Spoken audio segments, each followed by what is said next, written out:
welcome back to my channel. Today I decided to do my makeup do's and don'ts / makeup mistakes to avoid. I just want to do this video because even as much as I've been on YouTube, I've noticed that I am learning as I continue to upload videos, as I continue to play with makeup more. I'm learning from my own mistakes. So I wanted to do this video to show you guys some of the mistakes, the most common mistakes that I see in women of color, and a lot of the mistakes that I used to make a lot. I know it's a lot easier to see mistakes if they're on someone else, so I decided to show you how it looks, especially on camera. I'm using a ring light, so it's very similar to what a flash on a camera would look like. So this is a very great way to show you what the most common mistakes are. The left side of my face is the wrong side. It's actually my right, but you're going to perceive it as your left. And then the right side of my face is the right side to use. It's actually my left, but you're going to perceive it as your right side. So this is the right side. Got it? I'm just kind of showing you some common mistakes, taking you through a full face routine. So if you guys want to see my top makeup mistakes to avoid, then definitely please keep watching. So these are the foundations for the respective sides. And I'm going to start with the foundation that's way too beige for me. And this is very dramatic, but I just want to get my point across to show you guys how bad things can go. And blending it in with my fingers. Now for the foundation on the right side, this is a warm foundation for me. It's a little darker, but it's always better to go darker than too light. And now for a concealer that's too beige for me, I'm applying it excessively. And as I blend it out, you'll start to see how it just ends up looking ashy on my skin tone, since I have a very warm skin tone with yellow undertones. And now with the right concealer, this is a yellow-based concealer. I'm applying it under my eyes, down my nose, under my eyebrows, and using a beauty blender to blend that out. And you'll see how this highlight ends up looking radiant instead of ashy. For contour, this just comes down to using the wrong shade of brown. This brown is too cool for me, and so it just ends up looking wrong. And then for the right contour, I'm using a warm toned brown, a cream product, which tends to look more natural for contour. And I'm blending that out with the small duo fiber brush. That looks more natural. To blend everything, I'm using Sun Power as a bronzer. It's very warm brown and it'll just make everything look more seamless. Packing on banana powder on someone my skin tone just looks even more ashy. But what you want to do is gently brush it on, setting the concealer with a very little amount of powder, and then cleaning up your contour if you need to.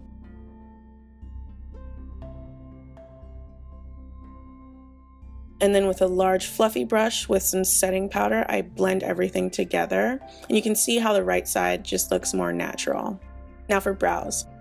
Using an eyeliner pencil on your brows gives a look that's a little bit too cartoonish, not very well blended in.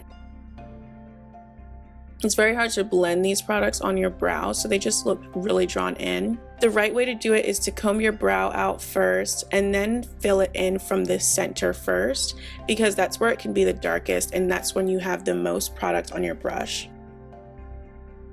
And then with the remaining product, you go to the beginning of your brow where you want it to be a little more faint.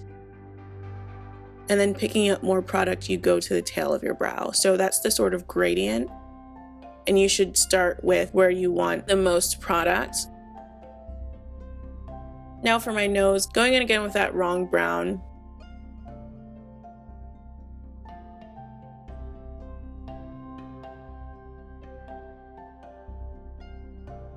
For the right side, I'm using the color I used for my contour. Keeping your contour the same color all over your face will just make everything look that much more natural, and I'm gradually adding color and blending it out. For the transition shade, I'm using Sable by Lorac, and this is a gorgeous color. It's just not a good transition shade for me. It's too dark and it's a little bit too cool. And then going in with Espresso, I am sort of doing the wrong thing again. It's just all about the wrong color. Now you can see what a difference the right transition shade makes. This is Brown Script by MAC. And then going with a very complementary color, Deep Damson, I am just deepening the outer V and the crease. And then when I blend everything over again, it just gives a very nice blown out look. Now I'm drawing the wing over drawing it, and you don't want the wing to look so big that it's like your eye is about to take flight or something. You just want it to be enough to accentuate your eye. And starting from the inner corner like this will often close your eye off more than you want it to. That's the right sized wing for my eye shape, very complimentary, and I start in the center of my lid. This is the natural lash that's going to go on the right side. And then I'm using these jumbo lashes. They look gorgeous on some people, but they just don't work on my eye. And now for blush, I'm just applying that indiscriminately and too much all over my cheek, from the apple of my cheek all the way to my ear, and you'll just see how that's just excessive. And here I'm applying it in a way that complements my contour, right on my cheekbone, not on the apple of my cheek, and this is more befitting to my face shape. And then I go in and blend it out afterwards to make it look more natural. That's the right side. There's the wrong side. And you can see how this lash is just too big for my eye. It's almost touching my eyebrow. And now for lips.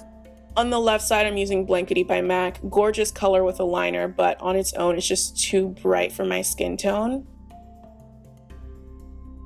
And then on the right side, I'm using Double Shot by MAC. A gorgeous nude for my skin tone, very pretty and just complimentary overall.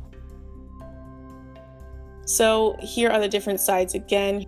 Here's a split screen. Okay guys, I hope you guys enjoyed. I know this is like really freaky to look at and I'm sorry for that, but I hope you learned a lot from this video. And also check out my blog. I will list everything that I used in this video on that, because I know that some of my do's could be other people's don'ts, some of my don'ts could be other people's do's. So I will list both the do and don't items on that blog post, because all of them are quality items. It's just the fact that the coloring or the texture is not right for me. And that's the key to makeup, is just finding your fit. If you have any questions at all, as always, feel free to leave them down in the comments. Please be sure to like and subscribe, and definitely favorite and share this video. That does help me out a lot. Again, this is just my opinion. This is what has been working for me. If you guys decide, you know, bump what she said, I'm just gonna keep doing what I want to do, that's 100% fine. Everybody should do what makes them feel good and what they feel like looks good on them. That is none of my business. But on a serious note, I hope you guys enjoyed. I love you so much, and I'll see you in my next video. Bye.